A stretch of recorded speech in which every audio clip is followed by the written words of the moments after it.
All right, welcome back, everybody. Welcome to Work in Progress, the show from the Arena Collective about work, life, and everything in between. From Arena Collective Co-working, today we have Rachel Kingham and Katie Welsh with us. Welcome to the show. Another week, another cool topic that we can talk about today. Yes, exactly. I'm Rachel. So we are on episode 17, Colin. 17. Yes. Today we are going to chat with a young lady who works here Out of the Collective. Her name is Katie Welsh, and she is professionally, she owns and runs Fluent Social Media, but she's also a former educator and will be educating again. But works in social media and also is a lover of improv, which I was trying to find out. Is that called an improvisateur? What do you call a person who does improv?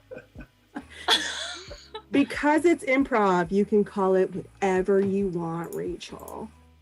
But Perfect. the more common would be an improviser. Much easier to say. Yeah, okay. All right. But I do kind of like, I think I'm going to start calling myself an improvisateur. That sounds so French. I think it was, I found it somewhere and it was like an improvisateur. Yes. And I was like, oh, that sounds fancy. Let's do that one. Yeah.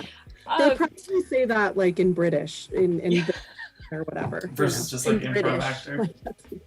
Yeah, exactly. Well, you've got garage, they say garage and massage. Right. Instead of privacy. Garage and massage. Privacy. Yeah. There's a whole bunch. We're gonna do a lot of accents today, I have a feeling. Yeah. Yes. And we will be terrible. Exactly. So the whole reason we decided to do this was to have some fun, because improv is fun and awkward, but fun. And then also because there's a lot of skills that improv and business building, or just owning a business, running a business, and growing your business, that actually have a lot in common. And I had chatted with Katie about this topic a while back. And so, Katie, why don't we just go ahead and kick off with what are a couple of ways that you see improv and its relationship with being a business owner? Yeah, well, I think what I'd like to start off with, because Colin made a special request to play lots of improv games. Just kidding. Is that we'll start off with a little improv game called Proud Failures. And it's really simple. All you have to do is say something, maybe that you failed at or didn't do a great job or tripped or whatever it might be. And the rest of us are going to, after you've told us what your failure is, we're going to applaud you like it is the best thing you've ever done in your entire life. And then after we'll discuss why that might help, an entrepreneur build a business. So I'll start. The other day, I let my dog out, and we have been meaning to fix a hole in the fence and kind of forgot about it. And I got on a video chat and was, involved in the computer, and I hear a knock on my door, and it's my elderly neighbor who can barely walk because she has horrible back issues. And it was and this was actually a couple weeks ago, and it was icy out and all this stuff. And she's like, "Your dog is loose." And I was like, "Oh my God." So I feel like I almost killed my neighbor basically because I was an irresponsible dog. All right, this is where you attack. Oh, good job. Very well done. Well done. Apologies to all the people wearing headphones right now. Yeah. Thank you. All right. Do you guys have any failures you would like? It can be something small. Yeah, so we've been doing renovation on a bathroom and completely down to the studs, took everything apart. First time, mostly YouTube trained, and turned off the water, did the plumbing. And usually turning the water off is the hard part. And we turned the water back on and there's like no water at all, just none. So that's where we're at. That's Oh, the well show. done. Oh, good job, Thank you. Colin. That is awesome. So we have the elf on the shelf at our house. I hope there's no children listening.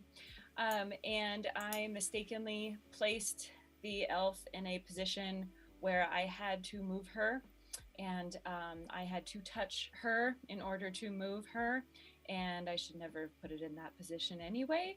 And I almost got caught by my 8-year-old. I did get caught by my 5-year-old, but I almost got caught by the 8-year-old who's really paying attention. So I almost ruined Christmas and all the magic that goes with it for 2020. Yay! Yes! Mom of the year! Good job! That's awesome! That's incredible.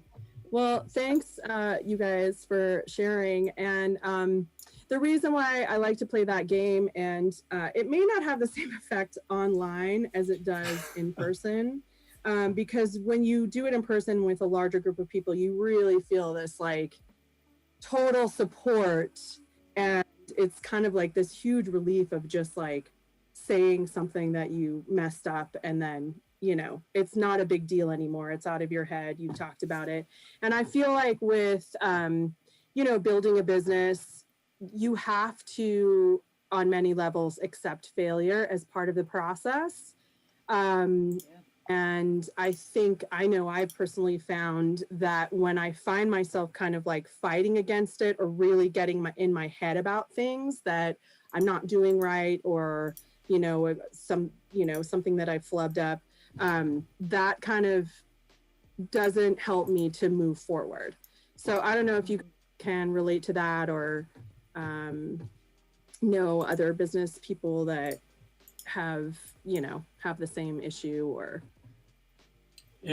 we've run into this in our Codivation sessions. I don't know if we did one in the one that you did, but we often will ask people to share like a high and a low, and I think it's similar to, like, usually the lows tend to be something that someone quote unquote has failed at, but I think not only are you, in the case of celebrating the failures is great, but I think the other thing is, I think a lot of people think that just like other people aren't failing around them all the time, and being able to just see that, it's like, oh, that thing that I thought I was worried about, other people also run into that weekly, if not daily, and so it's not that big of a deal, and it's also an opportunity to ask them, like, well, what did you do about it? How did you come back from that? Whatever that might be, because I think most of the time people, if they fail, they don't look back to figure out, like, what can I learn from this? And I like the idea of celebrating it, even if it's just to get your adrenaline going, to keep going, or if you're going to take some time to actually look at it and say, like, what could I take from this? And knowing that there's going to be another failure that you can share with everybody and get some applause the next time that it happens, but learning something from it in the process. Well, I'm blanking on the word, but when you just reminisce over something, you just keep forgetting what it is. But I tend to fall into that, where if I do something, wrong, then I just rehash it over and over and over in my mind, not really learning anything from it. Whereas if I'm able to share it, and especially if I'm able to share it in a way that is more positive, like say in Codivation, where you're explaining, oh, hey, look, other people also fail or flub or whatever it is, instead of just reliving that same moment over and over and just reminding myself what a horrible job I did, instead of just getting over it. And I think when we started this conversation a couple weeks ago, Katie, I think part of it was, I was thinking, okay, improv, it gives you the chance to laugh at yourself, but it's not just laughing at yourself. It's being able to share with other people. And like you said, Colin, like learning something from sharing, even though like that sense of, being cheered on for having screwed up, it's like, it's okay now. I feel fine. I lived, I survived. Yeah. And I think that, for sure, like that feeling that I'm not alone, I think that's huge. And I think too, just in terms of like laughing at yourself, or laughter in general, which I think a lot of us are missing right now. I know that as like a stand-up comedian, when you get that whole audience to laugh, it's so powerful because all of those people collectively are suspended, transcended from, whatever problems or stressors or pain that they might be feeling. Like for that moment, they're just, and it's such a bonding experience and that shared experience. So yeah, I think that's what it's about is not feeling like you're alone. Not to get too deep and get out the time to say or whatever.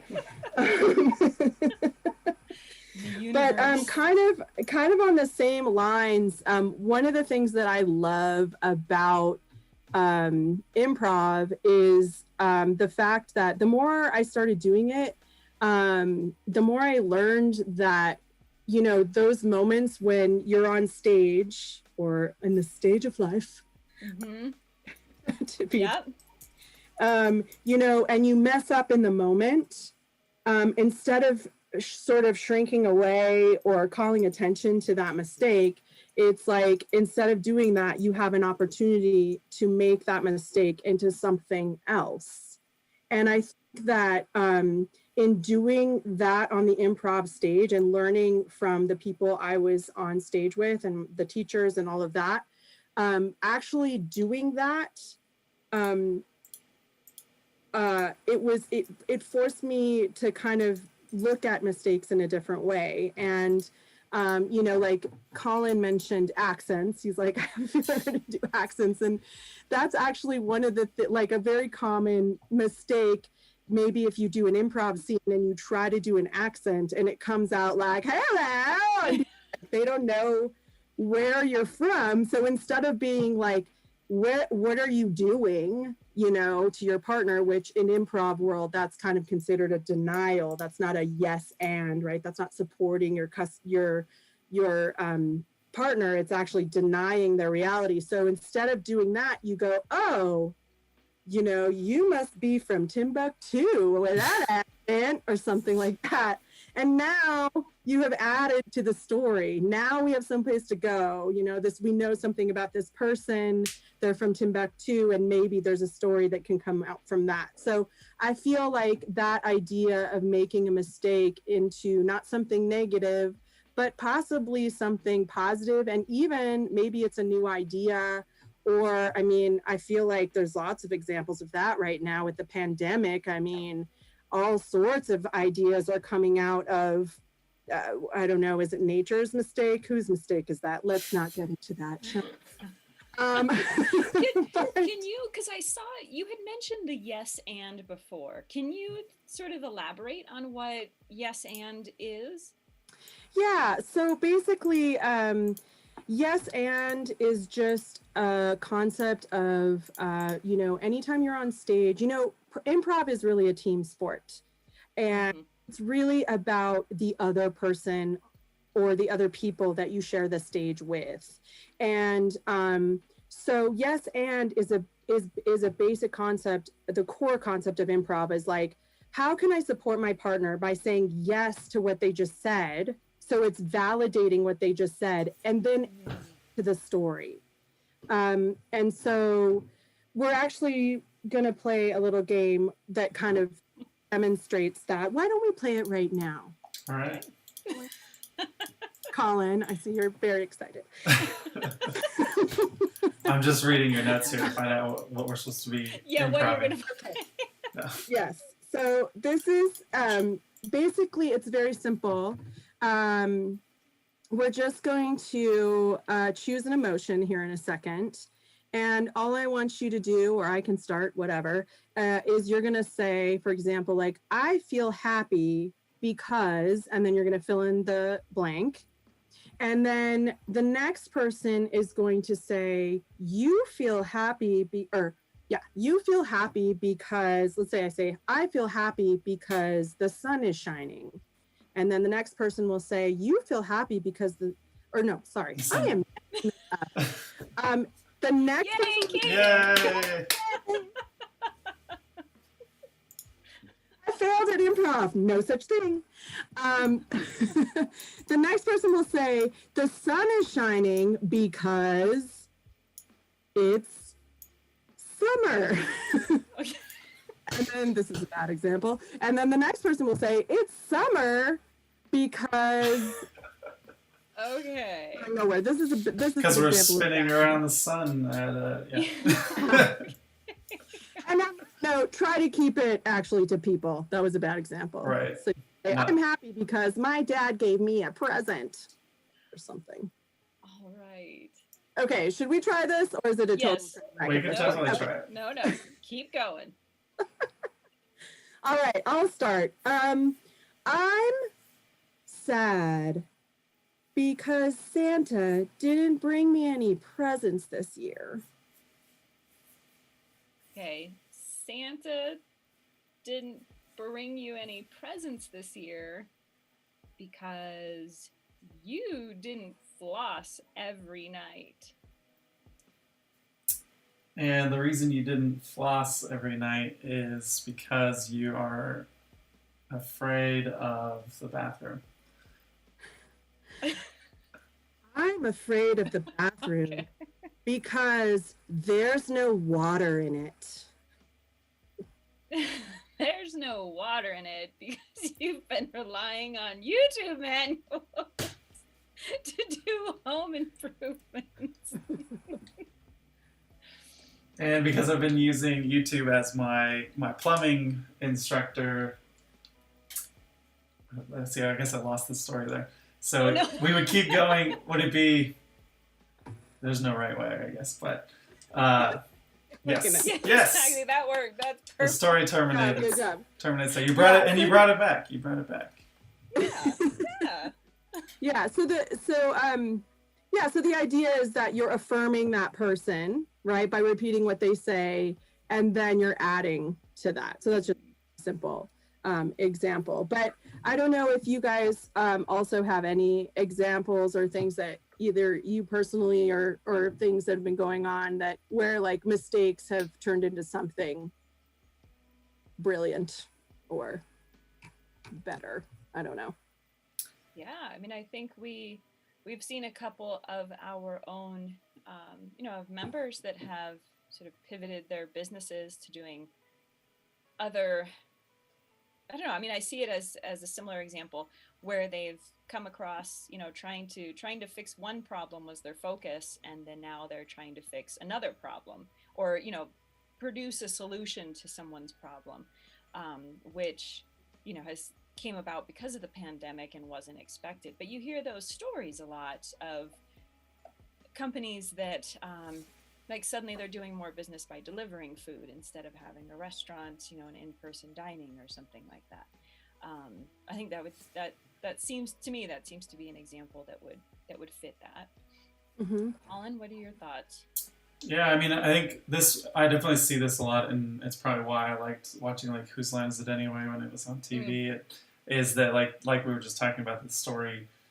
They have certain props, and it's like, how are they possibly going to make a story out of this? But I could see, I mean, if we have to try to apply it to businesses, that not even changing how you do business, but even just telling your story it's an interesting way to do it, right? Like this happened, and then this happened, and turning not necessarily negatives into positives, but it's like, yes, that happened to me, so I can either take it as a negative and stop, or I can say, yes, that happened, and now we're going to do this.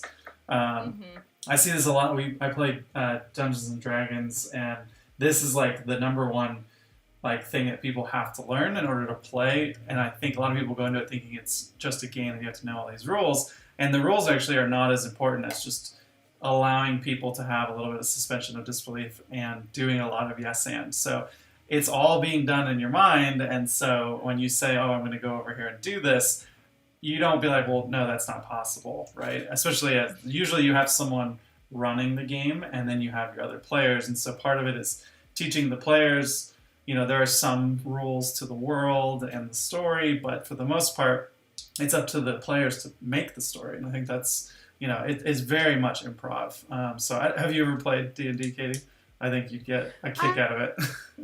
I haven't. I have not. I would love to try it though.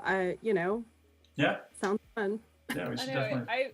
I was thinking we should try like a very beginner's game on one of these shows, like getting multiple people together and actually trying it. 'Cause I've never played it, but in talking about it, like my brother did. He's Mhm. 10 years older than me. He played it a bunch.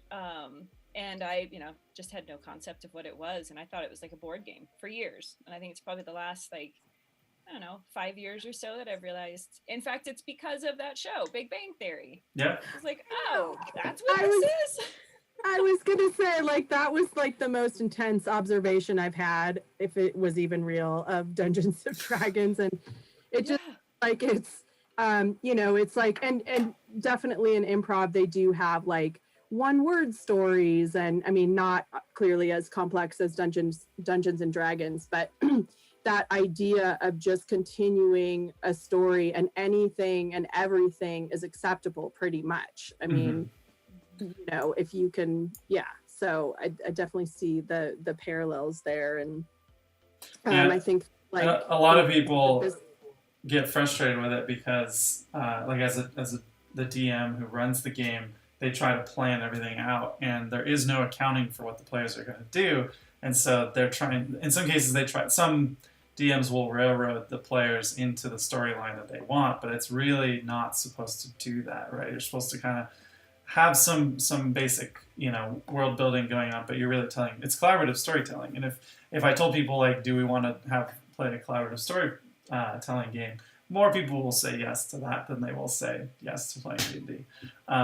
Which is why there's also other genres of role-playing games that don't have to be just fantasy and so forth. But and John Butler is calling us all nerds, but that's probably pointed at me more than anything.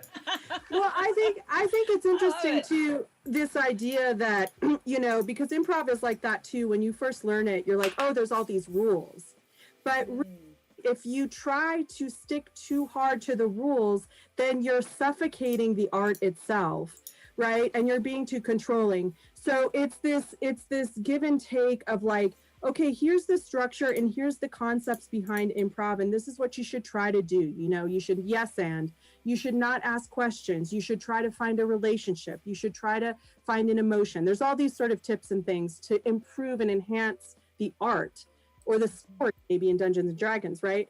But as soon as you try to be like, well, you didn't do this, right, then you are doing that denial, you're negating. And I think that can be true in the real world too, where it's like, if you get too stuck on the rules and how things should be, then you're going to get in a rut.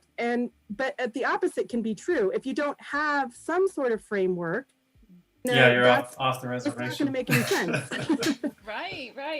I feel like we need a news, like a stock ticker underneath, like everything you're saying. It's like, oh, hey, this has to do with business. Hey, this has to do with business. Like, it really is both Dungeons and Dragons and improv.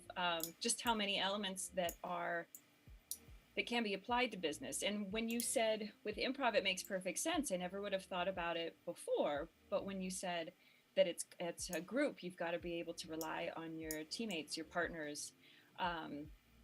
Even though you're each thinking on your feet, you're still, I suppose you're reading some cues of, like physically their body or their voice or an emotion they're trying to put forward.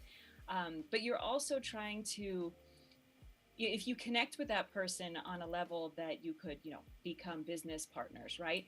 Except if in business you diverge too far from each other, it, sort of fails potentially. Whereas the same with improv, it might fall flat, or the game becomes, in Dungeons and Dragons becomes like obsolete, it's not fun anymore, etc. kind of a thing. It's interesting. I think that brings to the next point too, which is listening. A big part of improv, and I'm sure with Dungeons and Dragons, is that if you're not paying attention to what the person said before you, then you might be the one where the story falls off, right? So that is something, and I think these days, we're such an old lady when In the But you know, before times, Katie. in the before times, and even in the before times, but more so now, we're all, look at us, we're all in these digital boxes, and it's harder to listen right now. It's harder to listen to one another. We have so many distractions. We have, we have to get past the sound issues or the technical issues or just the pure amount of information that flies at us every day through the computer and our phones. And I think in the business world, that listening piece is really important in building relationships and, really making people feel like they exist. Right. Yeah. I don't know if that makes sense to you guys. It definitely does. I mean, I think the listening piece is huge because, like, you could have this thought, this idea, and just decide to run with it. That might be in your business. You might be really excited about something that you've been spending. You were up all night about this new opportunity, and then you tell it to somebody, and they're just like checked out, and they're like, yeah, whatever. It's like, that they may not see it for what it could be, but at the same time, it could be something that if you're going to them for advice or to work on it together or whatever, they might not be the right person for that. In improv, you don't usually get to choose your partner, but in business and things, you hopefully get to. And I mean, I think even on general communication, I think building relationships and building trust with either your customers or maybe it's just other people in your business world, if you're not listening to them and you're not responding to them and then you're not really cultivating those relationships and that could hurt your business, and I think that it's so easy, and I'm guilty of this too sometimes because we all have so much going on and so much coming at us that to sort of, that response time kind of gets put to the wayside and then you kind of maybe jeopardizing a little bit that relationship and that communication. Well, if you think of it like a team too, like I can think of people who I could trust to do a project with because I'm gonna, do the yes and, right? I'm gonna do something and then it's their part, and I need to trust that they're gonna finish with the yes and. Or if they keep dropping the ball over and over again, like that's not a reliable collaborator, and that's gonna make everybody look bad. So then we're just not gonna work together anymore. And I think as freelancers, that's a big one, and startups, that's a big one, because I think there's definitely, what was the thing? If there's an opportunity, there will always be opportunists, right? And so needing to think through, like, who are those people that you would have on your troupe, right? That you would have in your team that you can rely on, and that might be different for different things, right? For work things, for personal things, like, you can rely on this person to show up when they need to. Mm-hmm. Yeah, for sure. And there seems to be, and part of that, again, talking about that structure as you're moving along that path, if you're not listening, then you're not hearing input from different voices, or you might not, if you have in mind, this is the way I want this to go, and this is going to be my end result, and I'm not going to listen to my teammates or my collaborators, then you might end up at the end with just a piss poor project that came out looking like you wanted it to, but actually isn't what you imagined it to be, or how good it could be because of not listening to right. the voice. And even like, I know, you having a great idea that, then this happens in improv too, where you're like, oh, I really want this to happen. Right. But then what happens? your partner speaks first. Takes it somewhere else. Choice to either support them and yes and them and go with their idea, or hold on to your idea. But when you do that, you're denying them. Right. And I think in business, sometimes we as entrepreneurs, we want to hold on to, oh, but it's such a good idea. But if you don't have anybody that wants it or needs it, your customers, then it's not going to go anywhere. So I think that listening piece, in the sense of like listening to people, doing your market research, doing your social media listening, all of that stuff is also super valuable.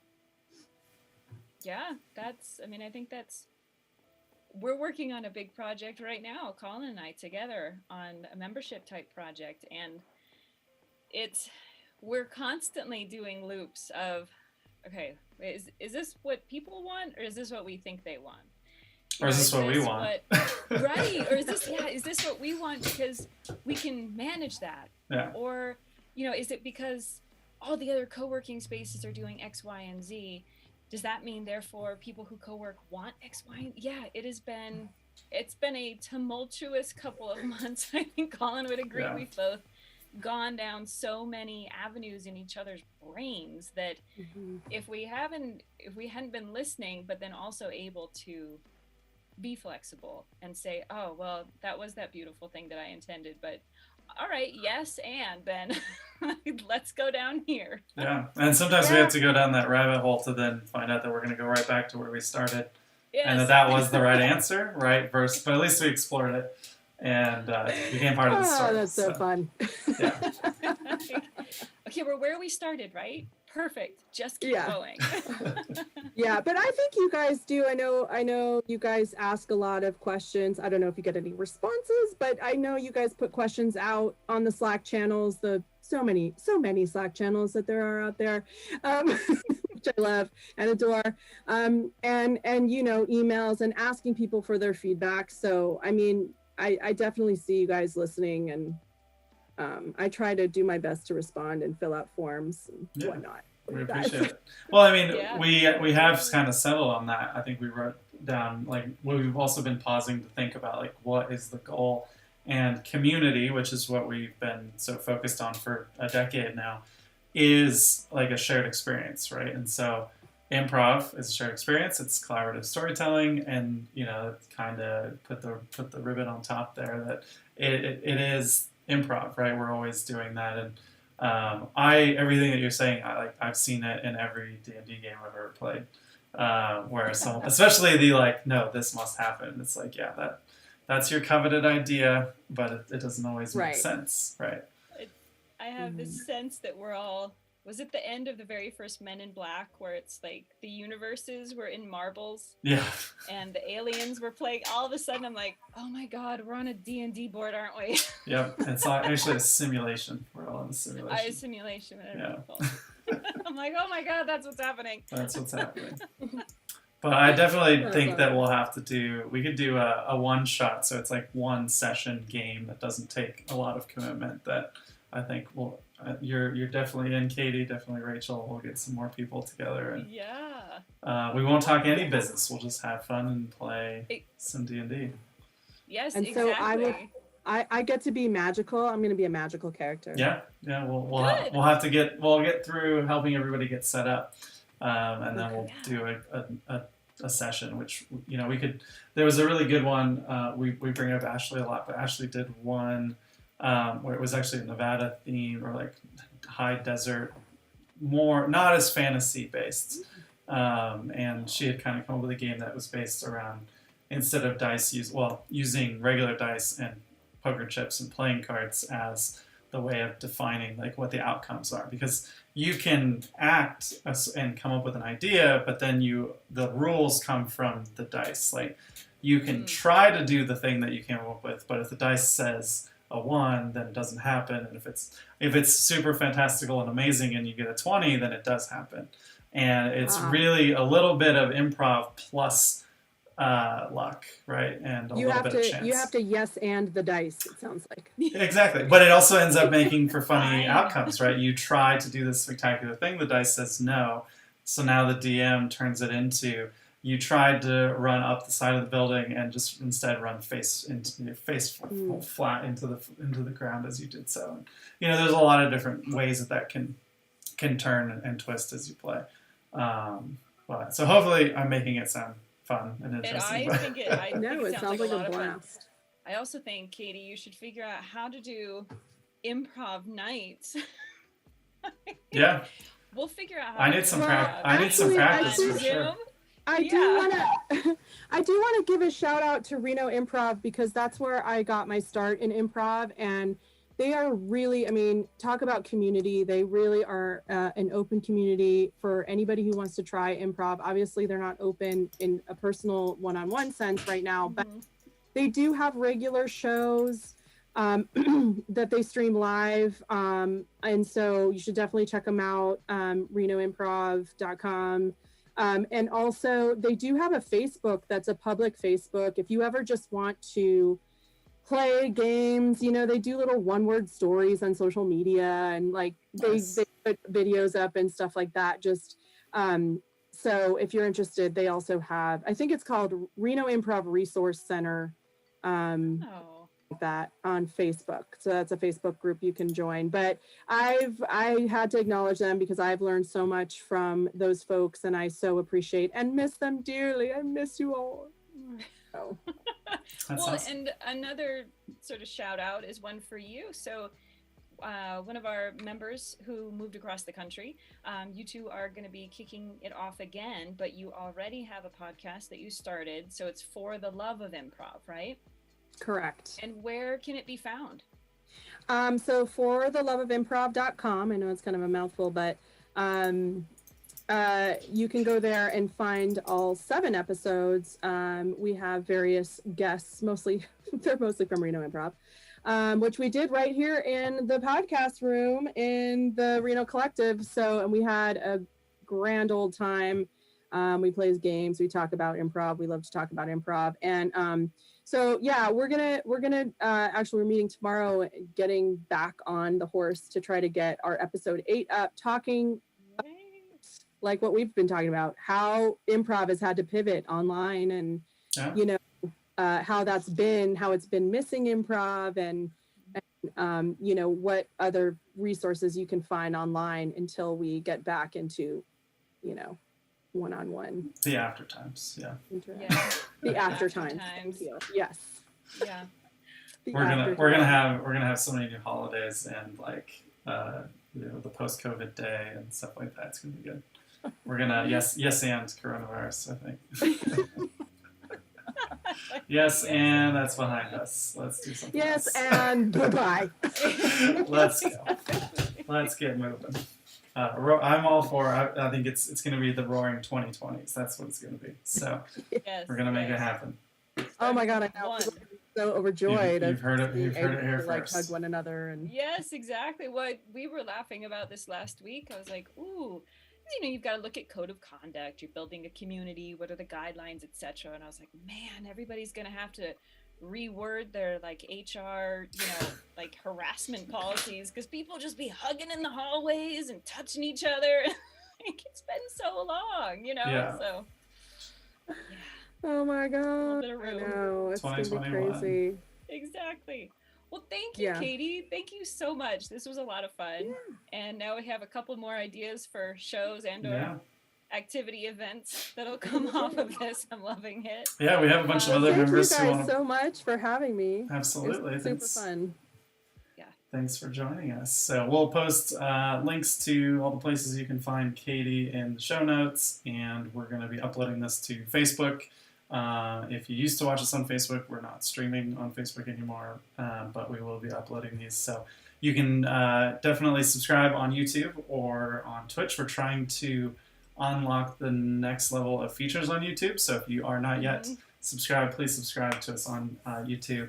Just search for Reno Collective. I subscribed. So thank you, Katie. There is another Reno Collective in the Philippines or something. It's not at all what we are, but if you find it, enjoy those videos, and then come find us. We're the other Reno Collective, and we'll see you in all the digital places that you are, as well as us. So thank you. Fantastic. Have a good week. Thank you. Have a good rest of your week. Bye.